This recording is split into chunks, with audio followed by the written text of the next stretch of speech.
কৃষিখাতে অব্যাহতি প্রদান। মাননীয় স্পিকার, কৃষিকাজে ব্যবহৃত সকল সারের ব্যবসায়ী পর্যায়ে প্রযোজ্য 7.5% ভ্যাট সম্পূর্ণ অব্যাহতি প্রদানের প্রস্তাব করছি।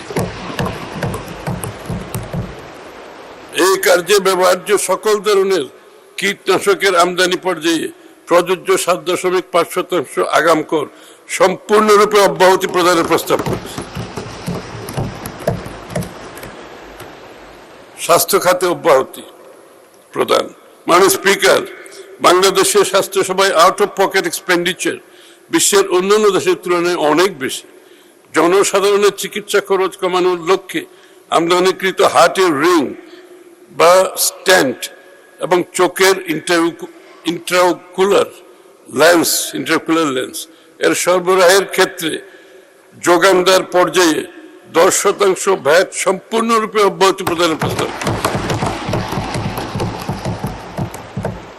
এর ফলে প্রতিটি হার্টের রিং বা স্ট্যান্টের মূল্য প্রায় 20,000 টাকা পর্যন্ত হ্রাস পাবে।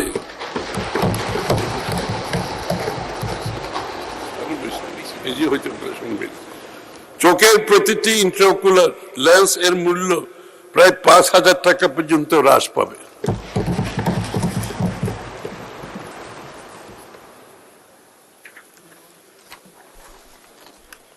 কিডনি রোগীদের চিকিৎসায় ব্যবহার্য ব্লাড টিউবিং সেট ফর হিমোডায়ালিসিসের আমদানি পর্যায়ে প্রযোজ্য 7.5% আগাম কর সম্পূর্ণরূপে অব্যাহতি প্রদানের প্রস্তাব করছি। এর ফলে কিডনি ডায়ালিসিসের খরচ উল্লেখযোগ্য পরিমাণে হ্রাস পাবে। মাননীয় স্পিকার, দেশীয় শিল্প বিকাশের গতিশীলতা আনার স্বার্থে নিম্নোক্ত প্রস্তাবনা পেশ করছি।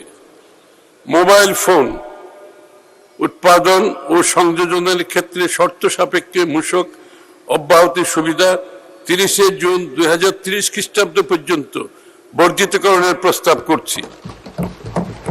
কম্পিউটার, ল্যাপটপ, প্রিন্টার, টোনার ইত্যাদি প্রযুক্তি নির্ভর পণ্যের স্থানীয় উৎপাদনের ক্ষেত্রে শর্ত সাপেক্ষে ভ্যাট অব্যাহতি সুবিধা 30 জুন 2030 খ্রিস্টাব্দ পর্যন্ত বর্ধিতকরণের প্রস্তাব করছি।